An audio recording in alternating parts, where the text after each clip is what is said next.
কিভাবে বিনা দোষে বিনা বিচারে তাদেরকে গ্রেফতার করা হয়, এটা আমরা দেখে আসছি। এবং 2008-এর নির্বাচনও অনেকে বলে সুষ্ঠু হয়েছে, কিন্তু সেখানেও কিন্তু একটা সূক্ষ্ম কারচুপির মতো হয়েছে বলে অনেকে একটা স্কুল অফ থট আছে। আমরা যেটা বলতে চাই যে আজকে যদি নির্বাচনটাকে সুষ্ঠু করতে হয়, প্রথমে নির্বাচন কমিশনটাকে স্বাধীন, মানে ইন্টেনশনটা থাকতে হবে স্টেক হোল্ডার কারা কারা। 1 নম্বর নির্বাচন কমিশন, 2 নম্বর পলিটিক্যাল পার্টিস, 3 নম্বর ভোটার, এবং যেই সরকারের অধীনে এই নির্বাচনটা হবে, নেক্সট নির্বাচন, এই বর্তমান প্রফেসর ইউনূসের সরকার। এই চারটা স্টেক হোল্ডার টেনশন থাকে যে আমি, এই যে একজন বললেন, আমাদের একজন চলে গেছেন খেলাফত মজলিসের একজন নেতা, উনি বলে গেলেন যে জুলাই সনদ বাস্তবায়ন না হলে সুষ্ঠু নির্বাচন হবে না। ভাই, আমি আপনাদেরকে বলে দিতে পারি, আপনারা সব বাস্তবায়ন করলেন, ঐক্যমত কমিশনে ধরে নেন যে সবাই সব কিছুতে একমত, তারপরেও নির্বাচন ঠিক মতো হবে না বা হওয়ার শঙ্কা থাকবে যদি যারা স্টেক হোল্ডারদের যদি ইন্টেনশন থাকে উল্টাপাল্টা করার। এটা অবশ্যই হবে, কারণ ডাকসু নির্বাচন নিয়ে অনেকে কথা বলেছেন। ডাকসু নির্বাচন নিয়ে আমি একটা কথা বলতে চাই, আমি হার জিত নিয়ে কথা বলতে চাই না, কোন দল জিতেছে কোন দল হেরেছে এটা না। কথা হলো, আমরা দেখছি যেই প্রার্থীরা, স্বতন্ত্র প্রার্থীরা বা যেসব প্রার্থীরা কমপ্লেইন করেছে, জিতেছে, তারাও কিন্তু কমপ্লেইন ছিল, অনেকগুলা অ্যালিগেশন কিন্তু ছিল, সেই অ্যালিগেশনগুলো ডিসরিগার্ড করা হয়েছে, তাদেরকে বলা হয়েছে যে এগুলো কোনো কিছু হয় নাই, ছোটখাটো ভুল ভ্রান্তি ছাড়া বড় দাগে নির্বাচন সুষ্ঠু হয়েছে। ভাই, ছোটখাটো ভুল ভ্রান্তি যখন হয় তখনই বড় দাগে ওইটা এফেক্টটা পড়ে, তখনই একটা ক্যান্ডিডেটের হার জিত নির্ভর করে যখন ছোটখাটো ভুলভ্রান্তিগুলোকে ডিসরিগার্ড করা হয়, তাদের ওগুলোকে দেখা হয় না। তো সেই নির্বাচন কমিশনের সেই মানে ইকুইপড নাকি বর্তমান নির্বাচন কমিশন, অতটুক তারা শক্তিশালী নাকি, অতটুক তারা ইন্ডিপেন্ডেন্ট নাকি, যে সকল দলের, বড় দল হোক, ছোট দল হোক, মাঝারি দল হোক, কোন দলের মানে থেকে, প্রেশার থেকে, উপরে থেকে একটা লেভেল প্লেইং ফিল্ড তৈরি করে একটি নির্বাচন, তারা সুষ্ঠু নির্বাচন তারা দিতে পারবে, সেইটা আগে তাদেরকে এনশিওর করতে হবে। এবং তারা এনশিওর কিভাবে করছে আমি জানি না, তারা বলতেছে একটা যেটা সিসিটিভির কথা আসছে, সিসিটিভি তো থাকতেই হবে ভাই। সিসিটিভি না থাকলে এই যে ব্যালট বাক্স তুলে নিয়ে যাওয়া, মহড়া দেওয়া, এই যে সশস্ত্র, আমরা সশস্ত্র নির্বাচন দেখছি, আমরা দেখছি যে সরকারি দল অস্ত্র নিয়ে ঢুকে গেছে কেন্দ্রের ভিতরে।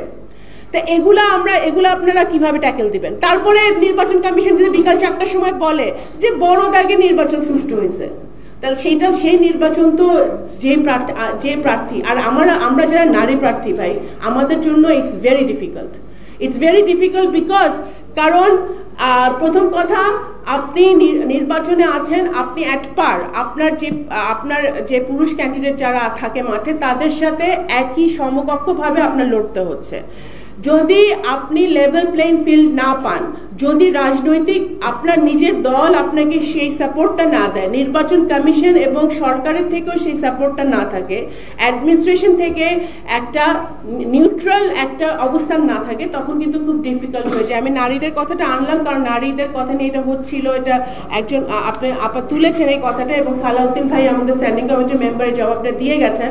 আমি এটা জাস্ট অ্যাড করতে চাই, আমি আগেও নাগরিক কোয়ালিশনের প্রোগ্রামে এটা একবার বলেছি। হ্যাঁ, আমরা ডাইরেক্ট ইলেকশনে আরো নারী পার্টিসিপেশন চাই, কিন্তু ইনক্লুডিং মাই পার্টি, সকল রাজনৈতিক দলের একটা মনস্তাত্ত্বিক পরিবর্তন যতদিন না আসবে ততদিন পর্যন্ত নারীদের আরো বেশি আপনার নমিনেশন দেওয়া হবে না। এটাই বাস্তবতা, এটা আপনাদের মানতে হবে। আপনি গ্রামে গঞ্জে এটা না যে নারীরা বের হচ্ছে না, নারীরা কেন ভোট, আপনার জামাতে ইসলামে নারীরা প্রতিদিন তারা ভোট চাওয়ার জন্য বের হচ্ছে না? আমাদের নারীরা ইউনিয়ন ইলেকশনে, উপজেলা ইলেকশনে, ভাইস চেয়ারম্যান ইলেকশনে পার্টিসিপেট করছে না? তৃণমূলে নারীরা অনেক বেশি, তারা পলিটিক্যালি তারা বের হচ্ছে, তারা কাজ করছে। বাট আমাদের রাজনৈতিক দলগুলোর আগের থেকে নারীদেরকে একটা কনস্টিটুয়েন্সিতে পাঠানোর জন্য, একটা কনস্টিটুয়েন্সিতে নারীদেরকে যাওয়ার আগে তাদেরকে তৈরি করতে হবে, তাদেরকে বলতে হবে যে তুমি ওই কনস্টিটুয়েন্সির ক্যান্ডিডেট, তুমি যাও, তুমি তুমি আমাদের প্রার্থী, তোমাকে সকল প্রকার সাপোর্ট আমরা দিব, তুমি ওখানে থেকে নির্বাচন করবা। তাহলে সে কর্মী তৈরি করার সুযোগ পাবে, সে কাজ করার সুযোগ পাবে, সে ভোটারদের মন জয় করার সুযোগ পাবে। সেইটা পর্যন্ত সেটার জন্য আমাদের অপেক্ষা করতে হবে। That is a reality, overnight হবে না। এটা আমরা যত কথায়, but the good part is যে ডিসকাশনটা থাকতে হবে টেবিলে। ডিসকাশনটা যত বেশি থাকবে তত বেশি আমাদের ভবিষ্যতে এটার একটা পজিটিভ একটা আউটকাম হওয়ার সম্ভাবনা আছে। আরেকটা যেটা বলতে চাই, যে এটা শেষ করে দিতে যাচ্ছে, আমি বাড়াবো না, যে আমরা বাংলাদেশ জাতীয়তাবাদী দল আমরা দেখেছি যে নির্বাচনে এই যে জোর করে নির্বাচন নেওয়ার যা ঘটনা যা ঘটেছে বিগত দিনে, সেটা আমরা দেখেছি, এটা আমরা ভুক্তভোগী। আমরা সেই জায়গাটায় ফিরে যেতে চাই না।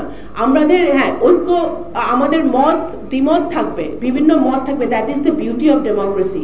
কিন্তু আমাদের ভালো নির্বাচন চাই, সুষ্ঠু নির্বাচন চাই, এবং একটি সুষ্ঠু নির্বাচনের মাধ্যমে একটি স্বচ্ছ একটা সরকার আসবে, পার্লামেন্ট আসবে, সেটা সবাই একমত। সেই দিক থেকে আমি মনে করি যে নাগরিক সমাজের যেরকম দায়িত্ব আছে, রাজনৈতিক দলগুলোর দায়িত্ব আছে, এবং সবচেয়ে বড় কথা, ইলেকশন কমিশন কতটুকু নিউট্রাল ভূমিকা পালন করতে পারছে এবং কারো প্রেসারে তারা এদিক ওদিক টেলে যাচ্ছে নাকি, সেটা এনশিওর